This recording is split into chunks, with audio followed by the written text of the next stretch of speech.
Par contre, je ne veux pas qu'il transcrive. Bon, je pense que c'est bon. Très bien.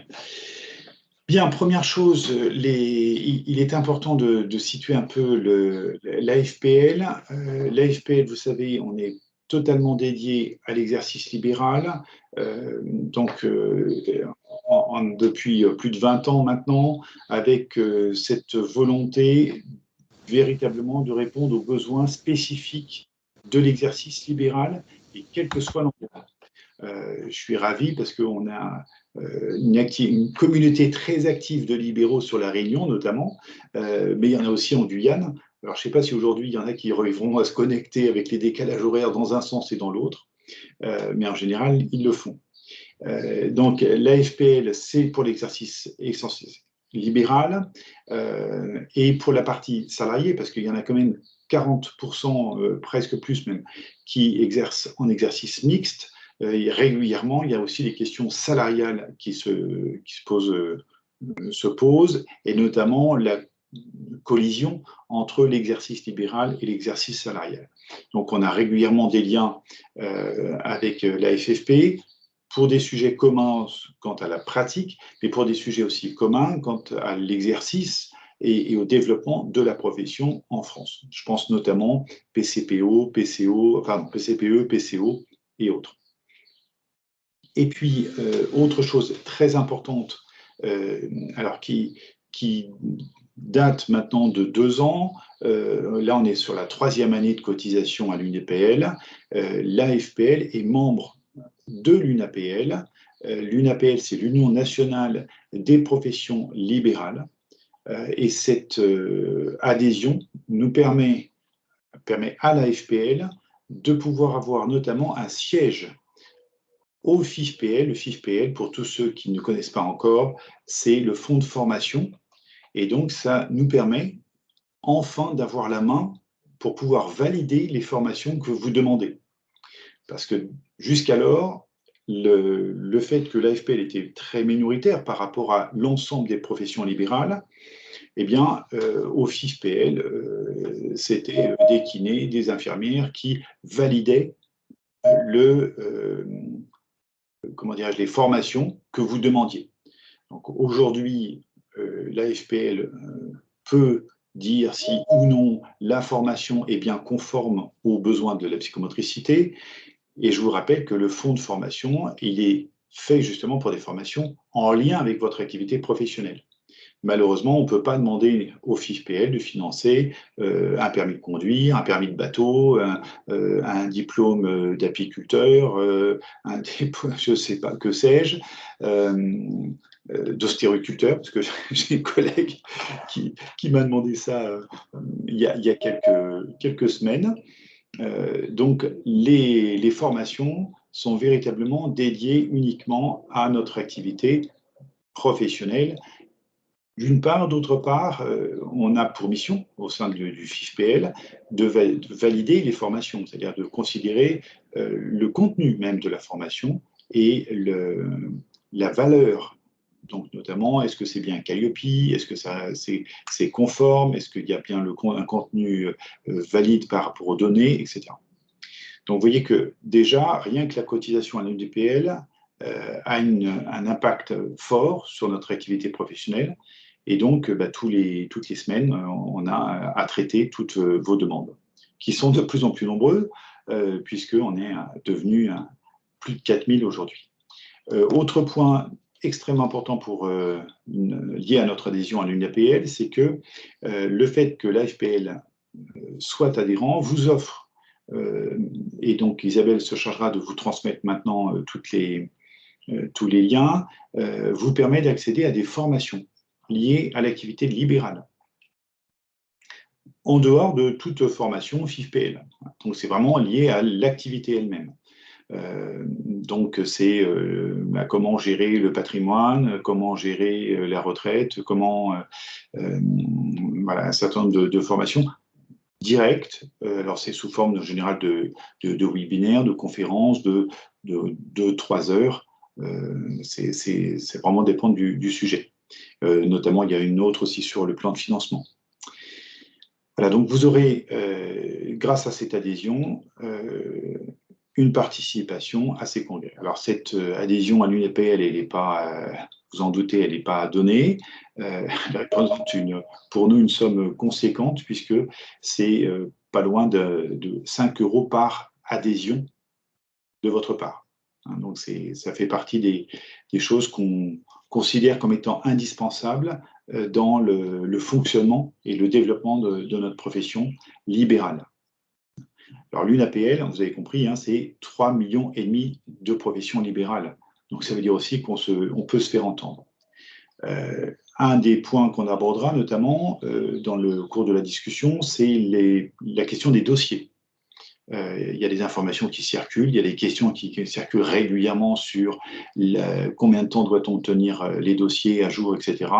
Vous verrez que un dossier, pour l'exercice libéral, il y avait une contrainte trop importante et grâce à justement à nos actions au sein de l'UNAPL, ça a permis de remonter les médecins, les kinés, les infirmières, en tout cas les professions de santé. Grâce à l'UNAPL, on a pu remonter le fait qu'un établissement pouvait gérer des dossiers, mais en exercice libéral, non. Ce qui fait que la loi a été simplifiée et je vois qu'il y a encore régulièrement des messages indiquant qu'on doit conserver les dossiers 20 ans. En fait, plus maintenant, on doit conserver le dossier tant qu'on a notre patient en cours. Alors, dossier en cours, c'est avec des patients qui sont potentiellement dans la capacité de revenir. Vous voyez, ça peut être, c'est selon, mais ça ne nous oblige pas à tenir véritablement un suivi de nos dossiers sur 20 ans. Aujourd'hui, c'est plus la durée de la séance, la durée du soin. Donc, on est sur un délai raisonnable. Je ne peux pas en dire plus, c'est la loi.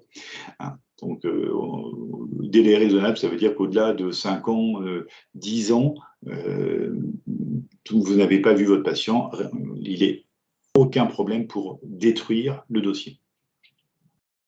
Voilà, donc en tout cas, vous voyez que l'AFP n'est pas seul à agir et en même temps, l'AFPL est un maillon indispensable au fonctionnement et de l'AFPL et de l'UNAPL. Donc on s'inscrit dans une dimension qui est nationale et qui est surtout sur l'ensemble des professions libérales.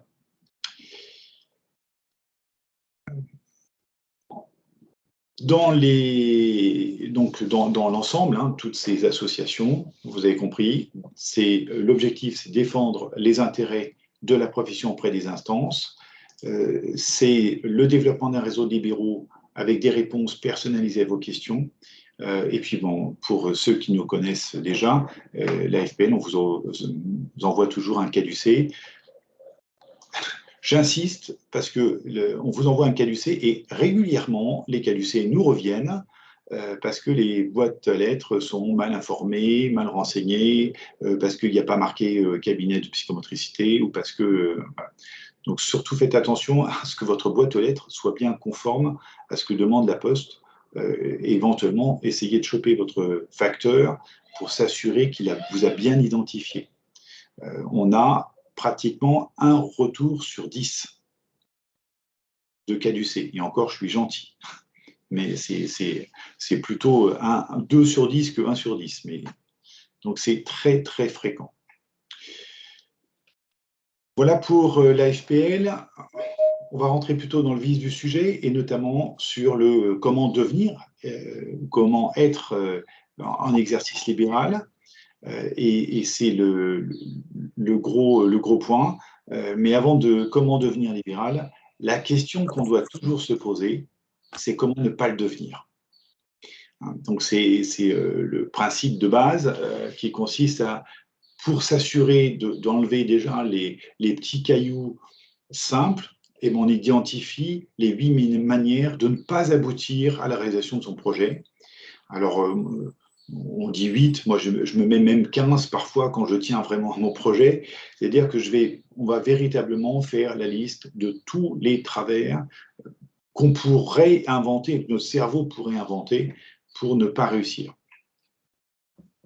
Ça permet en général déjà d'éliminer les plus gros points, c'est je reporte à plus tard mon installation, je me laisse un temps non défini, je ne cherche même pas de local, je ne me sens pas de me mettre en libéral. Enfin, vous voyez, toutes ces petites questions qu'on pourrait évoquer pour ne pas se lancer en libéral.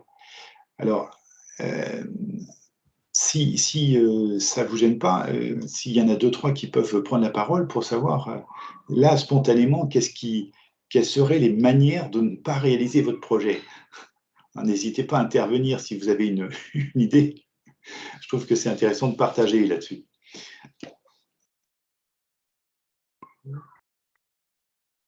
Alors, je ne sais pas, personne veut oser prendre la parole sur... ce serait intéressant. Alors, je sais pas, je vois un certain nombre de têtes et je vous remercie. Hein.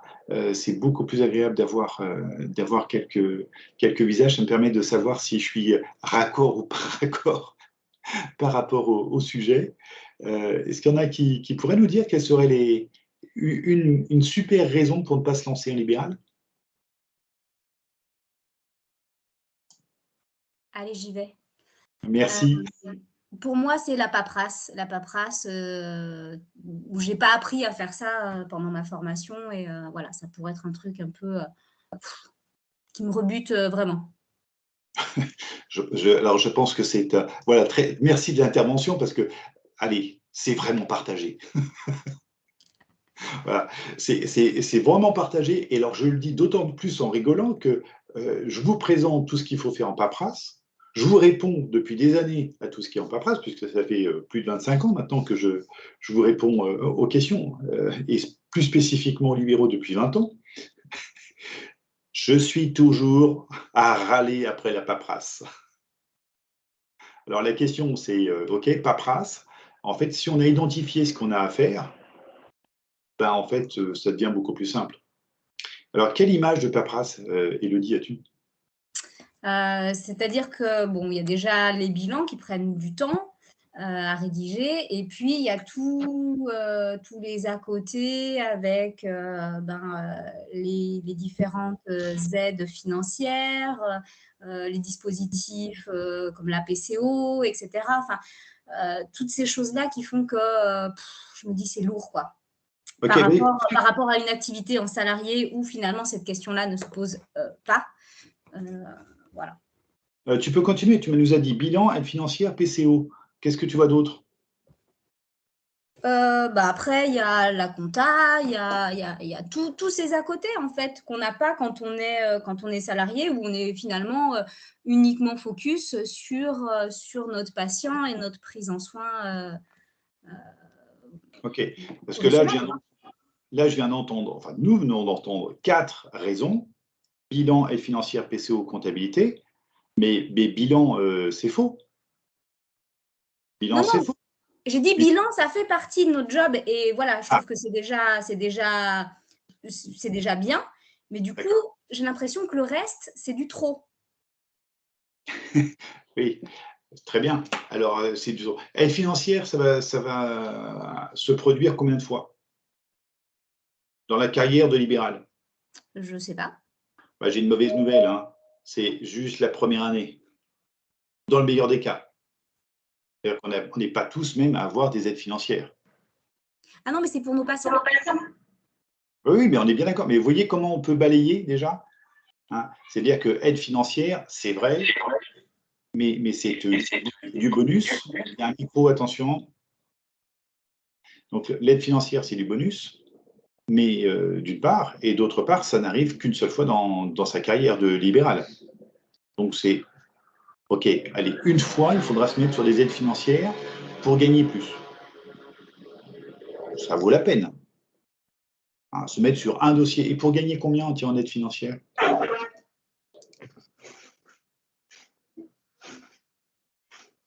Bah, il y a un micro de Magali, je crois. Ah, je retire. Voilà, donc l'aide financière, en fait, ça va représenter entre 2 000 et 4 000 euros pour s'y mettre une demi-journée. Est-ce que ça vaut la peine? Est-ce qu'on peut reclarifier ce qu'on appelle aide financière là dans le... Non, on va revenir dessus justement. Parce que moi, j'avais en tête, quand on a parlé d'aide financière, tout ce qui est les demandes à la MDPH, pouvoir constituer des dossiers et tout ça. Donc ça, pour moi, ça peut arriver souvent et tout au long de la carrière. Et peut-être Ok. c'est deux choses différentes. Ah, bah c'est bon. Donc, autre caillou. Ah ouais, alors il y a Oui, la c'était MDPH. ça, ce à quoi je faisais allusion. Ok, super. Donc, il y a la MDPH. Il y a quoi d'autre? Bah, vous avez l'ACRE.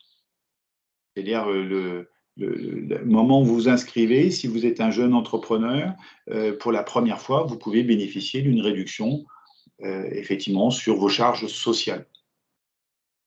OK, one shot. Et puis ça se demande, en fait, on coche au moment où on se déclare.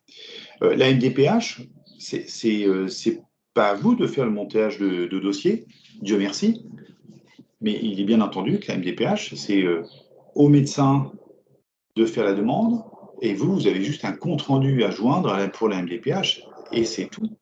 Mais c'est votre but.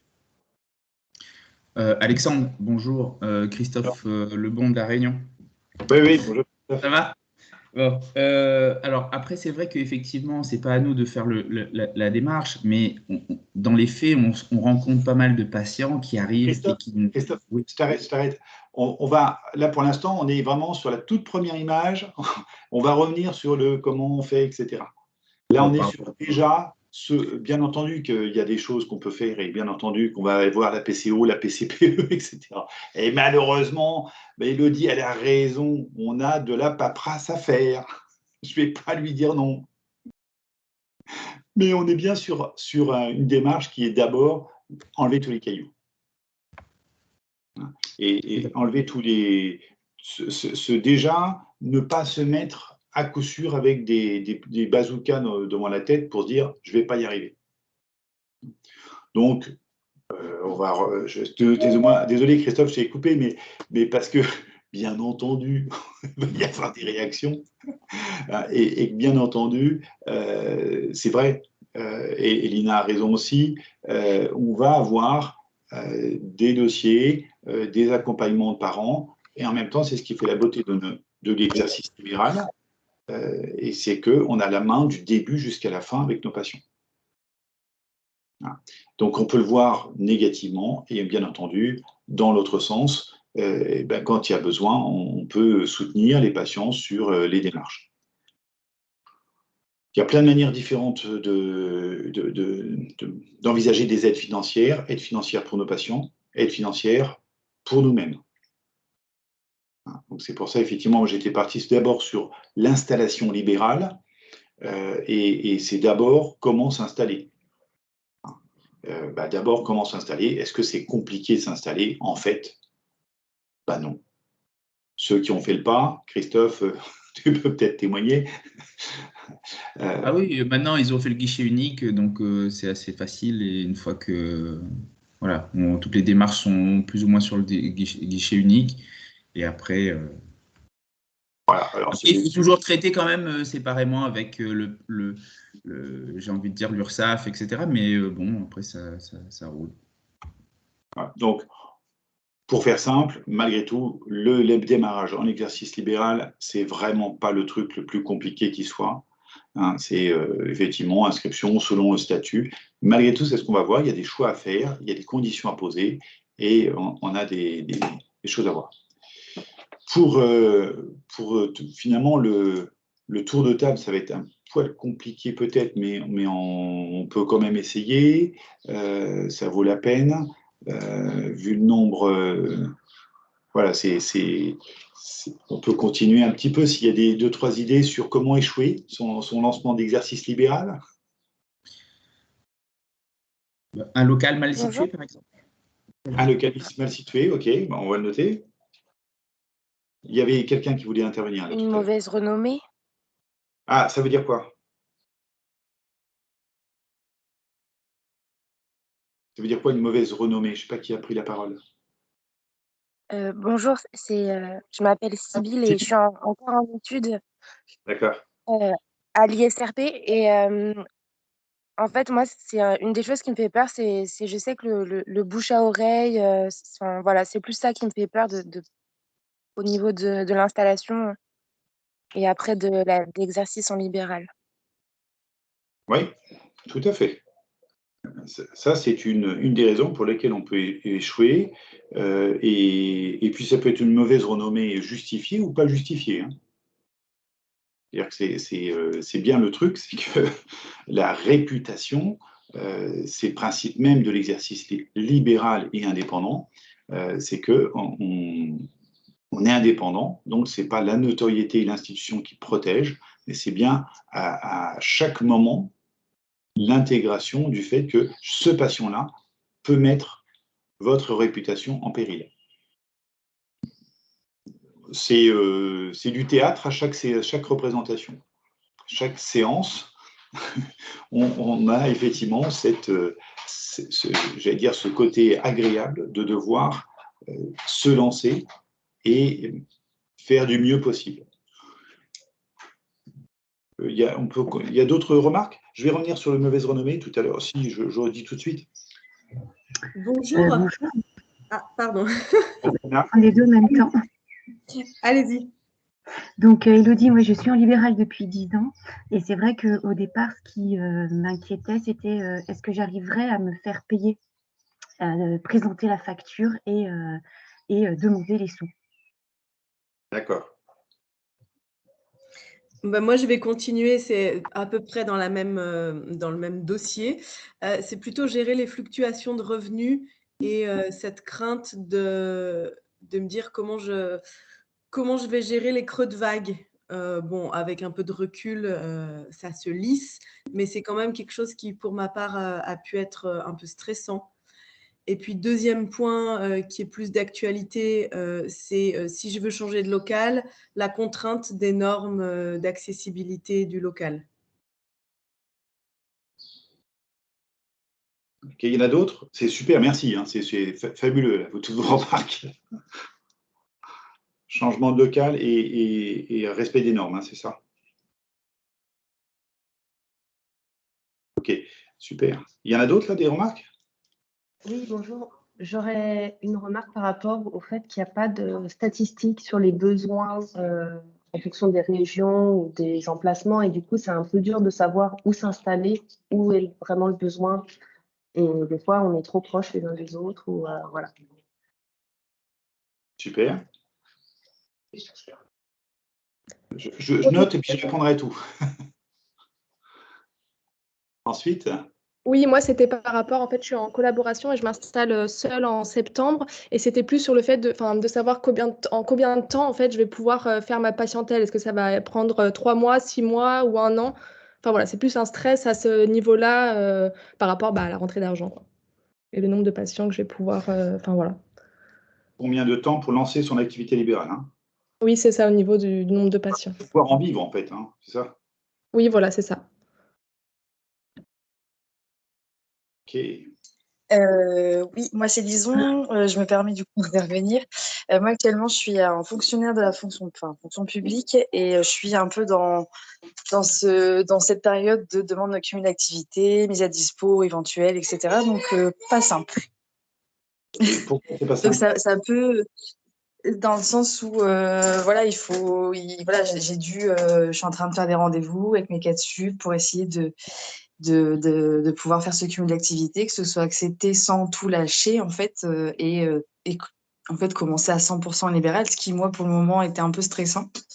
Donc voilà, en fait c'est comment dire, c'est ce cumul d'activité là, il me stresse et je sais pas du coup tout ce qui est mise à disposition, enfin comment dire, D'accord. les délais. Les délais, combien de temps ils peuvent faire courir en fait cette histoire de faire un cumul d'activité ou non. En fait, c'est ça. À quel moment s'ils refusent, bah voilà, me lancer. C'est pas si simple. Je pensais que ça allait être simple et ça n'est pas si simple. Ça pourrait me rebuter quoi pour me lancer finalement. Oui. Ok. Ton prénom c'était? Lison. Lison, hein? D'accord. Oui. Ok. Je vais répondre à ta question, elle est extrêmement importante aussi, hein. Donc, comme les autres d'ailleurs. Il y en a d'autres encore? Est-ce que Oui. On n'entend pas très bien, je ne sais pas qui parle.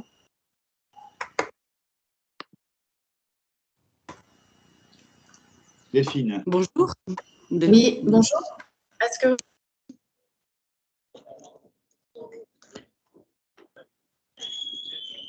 vous m'entendez?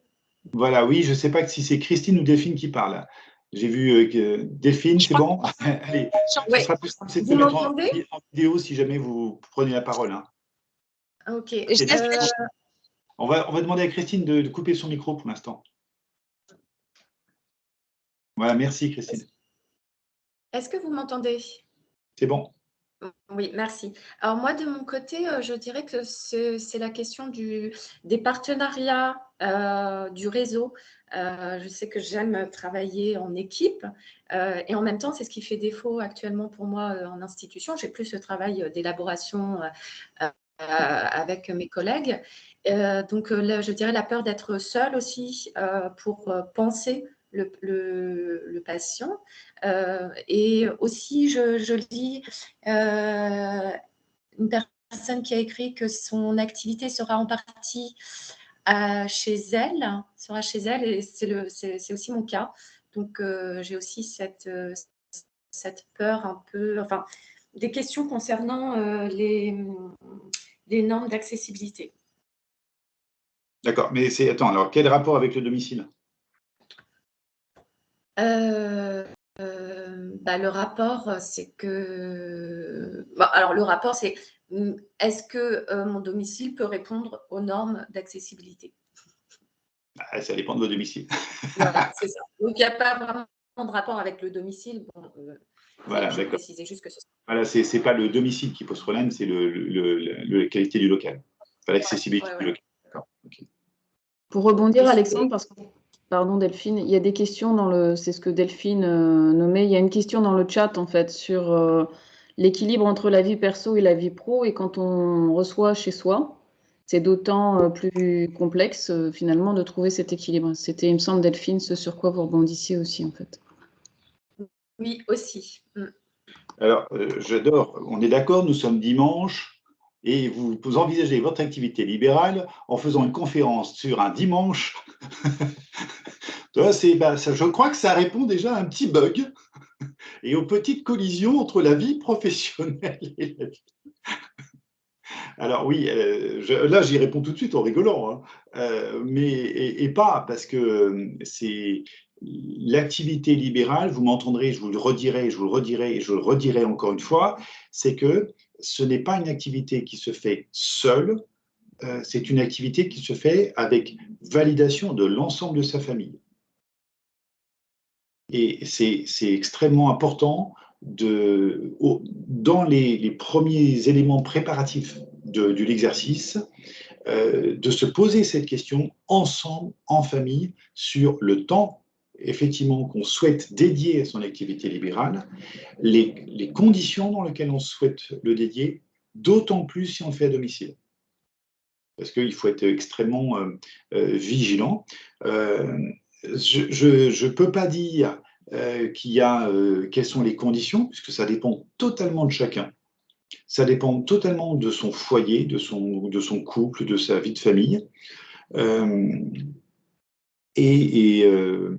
Il y en a pour certains pour qui, enfin moi j'exerce en exercice libéral le samedi depuis toujours.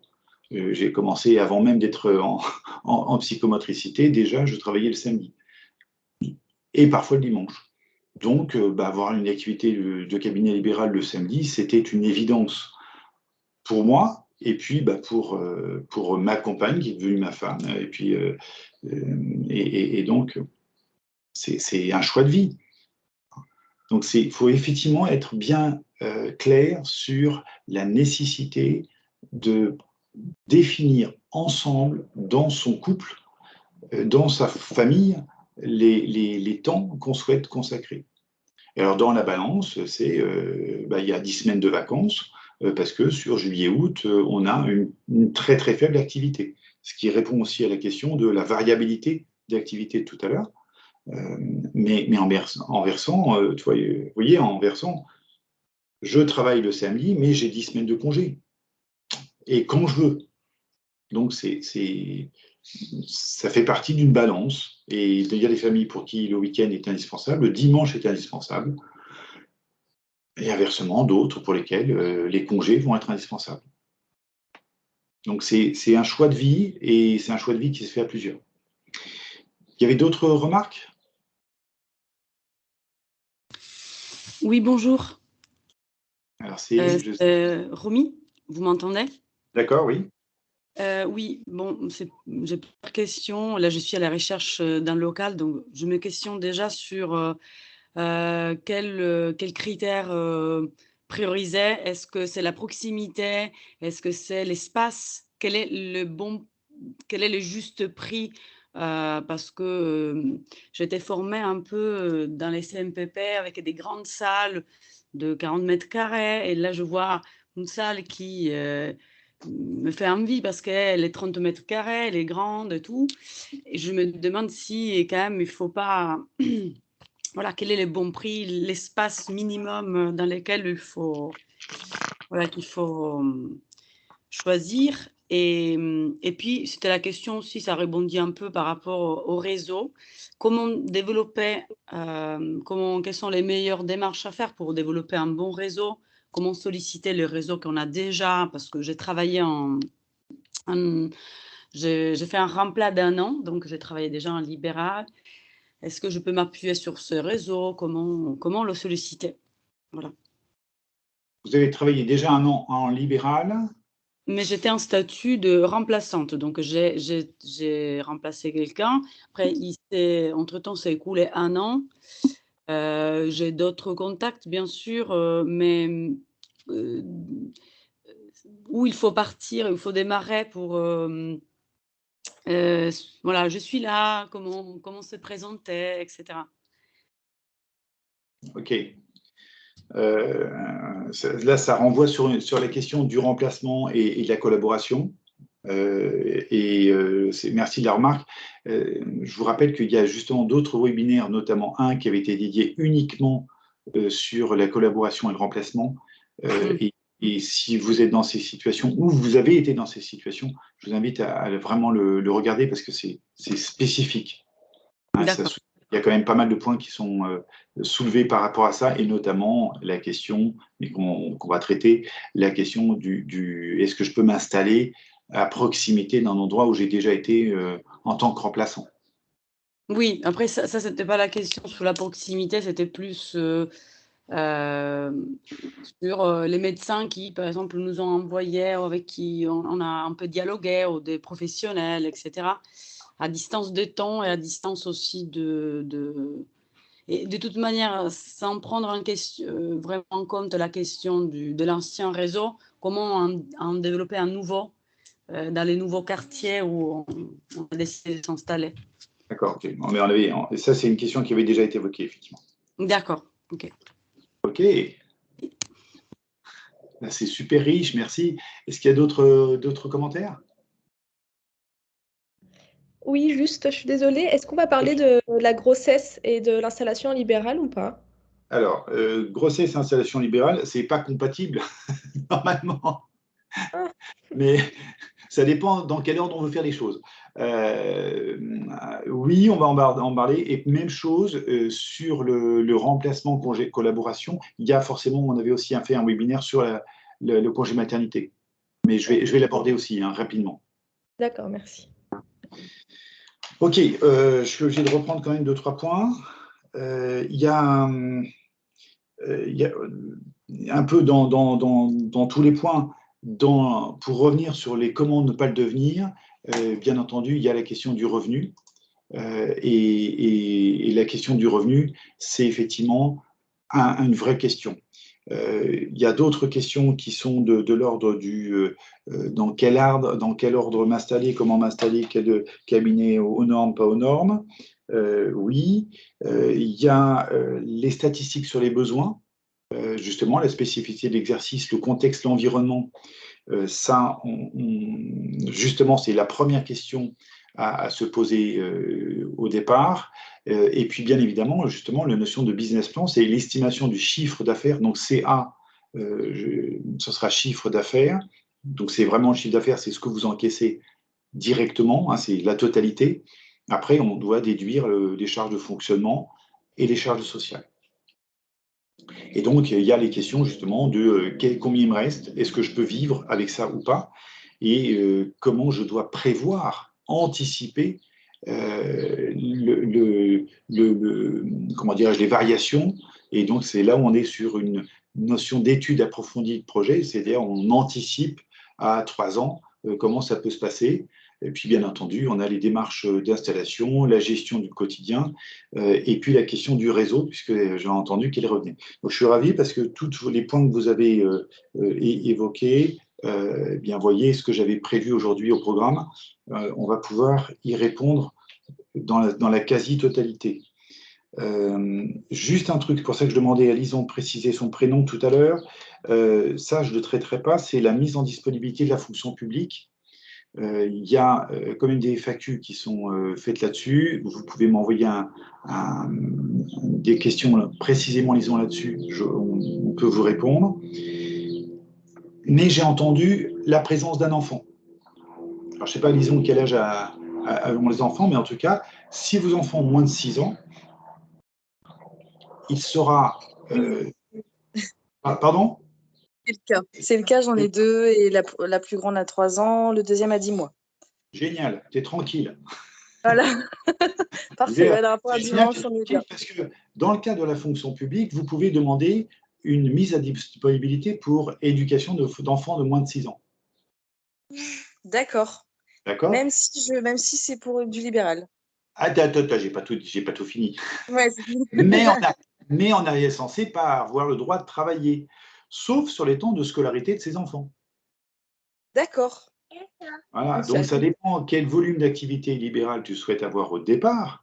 Mais si c'est pour travailler le samedi et que le papa s'occupe des enfants le samedi, bah, pas de problème. Si c'est pour s'occuper des enfants en dehors du mercredi, pas de problème. Et je vais vous avouer une chose drôle, c'est que finalement, j'avais fait ça, parce que j'étais de la fonction publique aussi à un moment, et surtout, j'ai conservé l'habitude de ne pas travailler le mercredi. Donc, voilà. Et finalement, ayant conservé ça, le mercredi qui est dédié sur la formation, je le dédie à l'AFPL, je le dédie au déplacement, etc., etc. Et finalement, ça fait un confort de vie et un équilibre familial. Vous voyez, voilà, il peut y avoir des solutions en fait simples qu'on peut traiter comme ça ensemble. D'accord, bon, ça marche. Merci. Voilà. Hein, mais donc, en tout cas, il y a plusieurs modes de mise à disponibilité.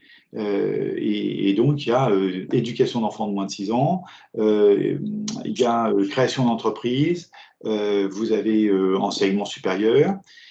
Et sachant que la fonction publique, si vous démissionnez de la fonction publique pour créer une entreprise, vous pouvez demander, il y a dans ce cas-là, comme vous démissionnez de la fonction publique, vous récupérez 5% du chiffre de votre salaire annuel versé depuis le départ. D'accord, depuis le départ d'être fonctionnaire. Voilà, donc mais par contre, vous démissionnez de la fonction publique. D'accord. Donc, il n'y a plus de parachute. Alors qu'inversement, effectivement, vous êtes dans la fonction publique, éducation d'enfants de moins de 6 ans, vous lancez votre activité, ça vous permet de voir si la réputation qu'on évoquait tout à l'heure pose problème ou pas, ça vous permet de tester si la partie administrative vous gêne ou pas. Enfin, vous êtes tout confort puisque à n'importe quel moment, vous pouvez revenir. D'accord. Il faut trouver le bon... Voilà, la bonne... Voilà, il faut trouver le bon équilibre. Ok. Ok, je ne sais pas s'il y a d'autres remarques. Isabelle, c'est bon, je continue? Oui, il y a 2 questions dans le chat. que tu pourras certainement traiter plus tard. Donc, je vais la lire. Une première question de Natacha. Est-ce que l'exercice de la psychomotricité libérale à domicile peut s'appliquer à la présentation d'aujourd'hui?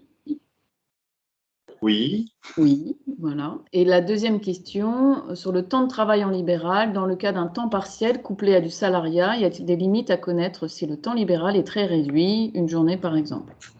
Alors, qu'on soit clair, alors primo, le temps de travail maximum salarié n'est pas de 35 heures ni de 39 heures, mais bien de 42 heures par semaine. Primo, deuxio, le temps d'activité libérale n'est pas comptabilisé. Donc, vous êtes à mi-temps dans un salarié, vous êtes en activité libérale, il n'y a pas de limite sur de temps d'activité, puisque ce n'est pas comptabilisable. Et l'autre question... Mince, excuse-moi. J'ai répondu. Oui, l'autre question, il me semble qu'elle rejoint la question posée par un internaute tout à l'heure. C'était à partir de combien de patients on peut en vivre? Je trouve que ça rejoint un peu, c'est en termes de revenus finalement. Oui, tout à fait. Bon, et puis je reviens pour la fonction publique, sauf s'il y a vraiment beaucoup de personnes qui sont concernées par la fonction publique, mais le plus simple, c'est que je vous renvoie les documents par mail. Oui, et sur la fonction publique, je te coupe Alexandre, il y avait comment récupère-t-on les 5% en cas de démission de la fonction publique? C'est auprès de la DRH et en fait, on monte le dossier auprès de la DRH en disant je veux monter mon activité libérale. Dans ce cadre-là, c'est la loi machin qui s'applique. Je ne l'ai pas en tête, là, je suis désolé, mais c'est telle loi qui s'applique et puis dans ce cas-là, ça se fait automatiquement. Alors, ils ne sont pas très chauds pour verser, je vous l'accorde. C'est bon. Il y a plusieurs questions par rapport à la fonction publique au cumul d'emploi. Donc, je vous propose peut-être c'est de nous envoyer un mail et comme ça, on vous répondra sur toutes les questions que vous auriez. On fera une FAQ sur le site en même temps. Oui, ça, je pense que